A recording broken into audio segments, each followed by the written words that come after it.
안녕하세요. 알기 쉬운 바이오 알바킹입니다.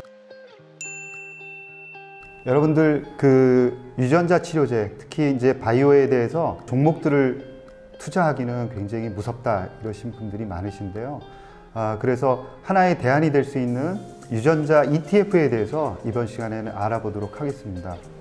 유전자 치료제를 집중적으로 투자하는 ETF는 꽤 많은데요. 그 중에서도 미국 유전자 ETF 중에서 유전자와 관련된 그런 종목들만을 골라서 집중적으로 투자하는 ETF에 대해서 오늘은 알아보도록 하겠습니다. 먼저 아크지 그리고 지노메에 대해서 알아보실 텐데요. 이 두 센 놈들 중에서 누가 더 셀까라는 재미있는 주제를 가지고 여러분들에게 소개해 보도록 하겠습니다.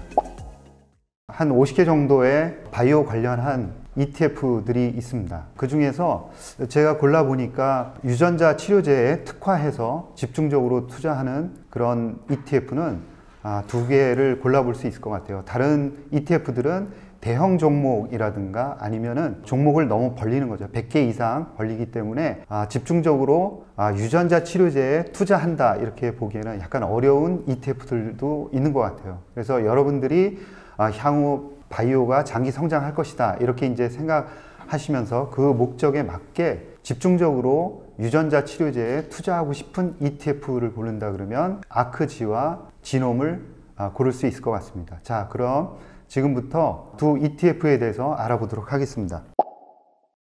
자, 살펴보시면은 맨 위에 이슈어 발행자가 누구냐, 운용자가 누구냐 보시면은 아크지는 아크입니다. 여러분들 너무 잘 아시는 캐시우드가 직접 운용하는 그런 ETF고요. 두 번째 비용 측면을 본다 그러면 0.75%입니다. 이게 매년 0.75%이기 때문에 바이오는 장기 투자를 해야 되는데 그래서 비용 측면도 무시할 수가 없는 거죠.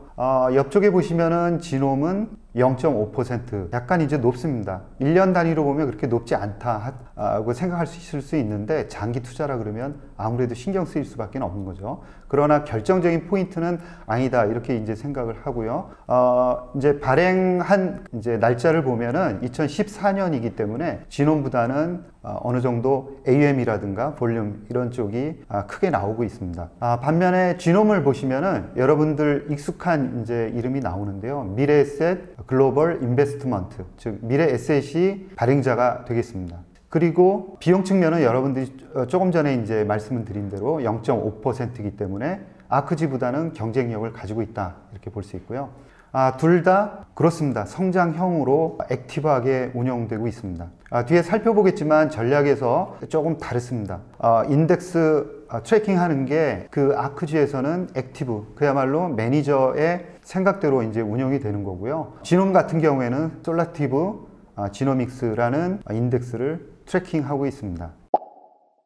자, 그러면 전략을 보겠습니다. 여러분들 그 ETF를 고를 때 반드시 전략 측면을 신중하게 보셔야 됩니다. 그리고 이 전략에 대해서는 대부분 상세하게 나와 있기 때문에 이 전략 부분을 어떻게 읽고 어떻게 해석해야 되는지에 대해서 여러분들께 좀 간략하게 이제 설명을 좀 드릴 텐데요. 아크지를 보시면은 액티브하게 운영되고 있습니다. 그야말로 버텀업으로 운영되고 있다 이렇게 봐야 될 것 같고요. 운영되고 있는 분야를 보면은 유전자 편집, 두 번째는 유전자 치료제, 세 번째는 진단, 그리고 줄기세포 분야까지 다양하게 들어 있습니다. 그러니까 상당히 유전자를 집중적으로 투자하는 그런 ETF 중에서도 굉장히 독특하게 집중적으로 철학을 보면은 운용이 되고 있구나 이렇게 볼 수 있고요. 지놈을 보신다 그러면 지놈도 마찬가지로 지노믹에 특화한 바이오텍 포트폴리오를 담고 있고요. 편입하는 종목들의 그 세부 섹터를 보면 유전자 편집, 시퀀싱, 그리고 유전자 치료제 개발, 유전자 진단, 그리고 바이오 테크놀로지로 세부 분화되어 있습니다. 그리고 지놈에서는 어느 정도 그 인덱스를 인식하면서 이제 운영이 되고 있다 이렇게 봐야 될 것 같습니다. 저도 이제 운영을 지속적으로 이제 해왔는데 아크지 같은 경우에는 버텀업으로 해서 매니저의 역량이 그대로 드러나는 거고요. 지놈은 어느 정도 인덱스를 의식하면서 운영이 되고 있구나라는 차이점을 볼 수 있습니다. 자, 개수를 보면은 아크지가 굉장히 이제 세게 운영이 될 것 같은데 실질적으로 보면 진홈이 조금 더 세게 운영이 되고 있습니다. 넘버 오브 홀딩스, 그러니까 그 ETF에 속해 있는 종목들의 개수를 보면은 진홈 같은 경우에는 40종목이에요. 그리고 탑 10에 들어가 있는 종목의 비중이 거의 50% 가까이 되고 있습니다. 반면에 아크지 같은 경우에는 56종목, 약간 이제 퍼져 있는 거죠. 그리고 탑 10 종목이 26종목. 그러니까 실질적으로 보면 바텀업으로 운용을 해서 아크지가 더 세게, 그리고 변동성이 크게 운용이 될 것 같은데 실질적으로는 진홈이 조금 더 액티브하게 운용이 되고 있다, 이런 특징을 볼 수 있고요. 컴퍼니 사이즈를 보면은 컴퍼니 사이즈에서 라지 캡은 아크지가 조금 더 많은 반면에 또 스몰 캡은 또 많습니다. 그래서 사이즈 컴패리즌에서 보면은 둘 다 약간 비슷한 경향을 보이고 있습니다. 자, 그리고 좀 복잡해 보이실 수는 있는데요. 아크지의 포트폴리오입니다. 아크지의 포트폴리오는 맨 위에 세 개를 보시면은 원격 진료, 그 다음에 암 진단 솔루션, 그 다음에 세 번째는 시퀀싱이 들어가 있습니다. 이 특징적인 거고요. 그 다음에는 데이터 기반 헬스케어 솔루션 업체들이 많이 들어가 있습니다. 그리고 정작 이제 유전자 치료제라는 조금 더 변동성이 크거나 우리가 생각하기에 핵심이라고 볼 수 있는 유전자 치료제 산업은 40% 중에 약 20%, 반 정도 이제 반영이 돼 있다라는 거고요. 진홈에서는 맨 위에 세 개의 가장 큰 종목들을 보면 인텔리아, 세랍타, 엘라일랑, 그래서 유전자 치료제에 집중적으로 투자가 돼 있고, 실질적으로 그 유전자 치료제와 직접적으로 관련이 있는 종목들의 비중이 30%로, 이 앞에서 말씀드렸지만 종목도 좀 컴팩트하고 조금 더 그 유전자 치료제에 집중되어 있는 포트폴리오다, 이렇게 이제 평가를 할 수 있겠습니다. 성과 측면인데요. 2014년도에 아크지가 만들어졌기 때문에 장기 성장률을 보시면은 이제 압도적입니다. 다른 ETF에 비해서 압도적이고요. 단기 성과는 변동성이 크겠지만 장기적으로 본다 그러면 굉장히 성과 좋을 만한 종목들을 집중적으로 투자한다는 그런 색깔이 여실히 보이고요. 단기 변동성은 굉장히 좀 크다. 그래서 올해는 약간 실적이 저조하지만 장기 성과를 보면은 괜찮다, 이런 걸 알 수가 있고, 진홈은 아직 만들어진 지가 그렇게 오래되지 않았기 때문에 단기 성과는 비교해 보면은 진홈이 약간 이제 앞서지만 장기 성과가 나오기 전이기 때문에 약간 어디가 좋다, 이렇게 평가하기는 어려울 것 같습니다. 이제 결론을 져야 되는데요. 먼저 수수료, 그 다음에 투자 전략과 이 투자 전략을 얼마나 포트폴리오에 잘 반영하고 있는가라는 거, 수익률은 그것의 결과물이기 때문에 수익률을 보고 판단하기 되게 어려운 거죠. 수익률은 뉴트럴로 놓는다 그러면 수수료와 투자 전략, 그리고 이 투자 전략을 반영한 포트폴리오의 구성 측면에서는 저는 진홈에게 조금 더 점수를 주고 싶습니다.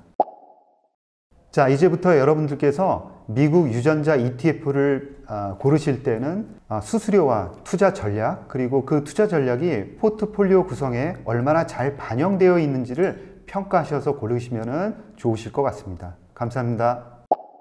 1년 동안 마이너스를 기록을 하고 있잖아요. 근데 ETF는 좀 안전하게 계속 가져가고 싶어서 매수를 하시는 분들이 많은데 어떻게 생각하시나요?